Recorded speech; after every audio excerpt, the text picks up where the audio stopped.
Korupsi ADD Negeri Haya, mantan raja dan bendahara ditetapkan tersangka.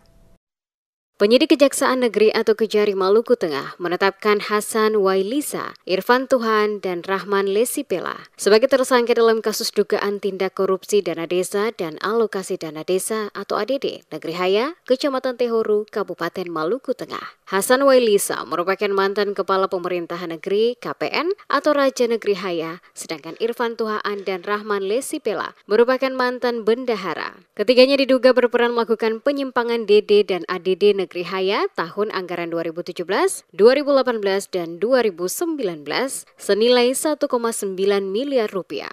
Setelah berstatus tersangka, ketiganya langsung ditahan di Rutan Kelas 2B Masohi selama 20 hari ke depan. Terhitung tanggal 16 Mei 2024, sampai 4 Juni 2024. Kasipitsus Kejari Maluku Tengah Yunita Sahetape mengatakan, ketiganya ditetapkan sebagai tersangka setelah tim penyidik mengantongi sejumlah bukti. Sahetape menjelaskan perbuatan ketiga tersangka telah menimbulkan kerugian negara sebesar lebih dari 1,9 miliar rupiah. Besaran kerugian itu setelah tim ahli teknis dari Politeknik Negeri Ambon melakukan audit bersama tim penyidik Kejari Maluku Tengah. Sahetape menambahkan, tidak menutup kemungkinan ada penambahan tersangka lain dalam kasus ini, mengingat proses penyidikan masih berjalan. Kami dapat menyampaikan tim jaksa penyidik setelah melakukan pemeriksaan pada tahap penyidikan untuk penyalahgunaan dana desa dan alokasi dana desa Negeri Haya, Kecamatan Tehoru, Kabupaten Maluku Tengah tahun anggaran 2017, 18, 19.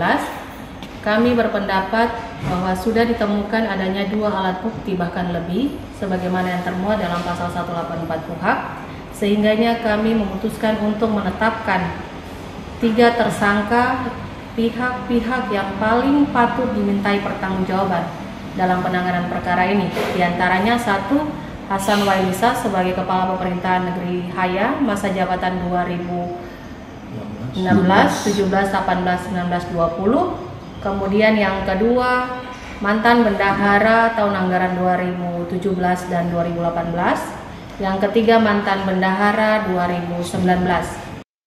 Untuk mempertanggungjawabkan perbuatan mereka, ketiga tersangka disangkakan dengan primer pasal 2 ayat 1, Junto pasal 18 ayat 1, 2, dan 3, Undang-Undang Nomor 31 Tahun 1999, sebagaimana diubah dan ditambah dengan Undang-Undang Nomor 20 Tahun 2001 tentang Pemberantasan Tindak Pidana Korupsi, Junto pasal 55 ayat 1 ke 1 KUHP.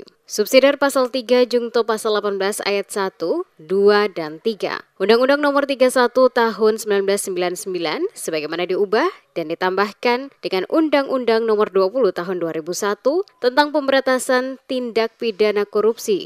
Junto pasal 55 ayat 1 ke 1 KUHP.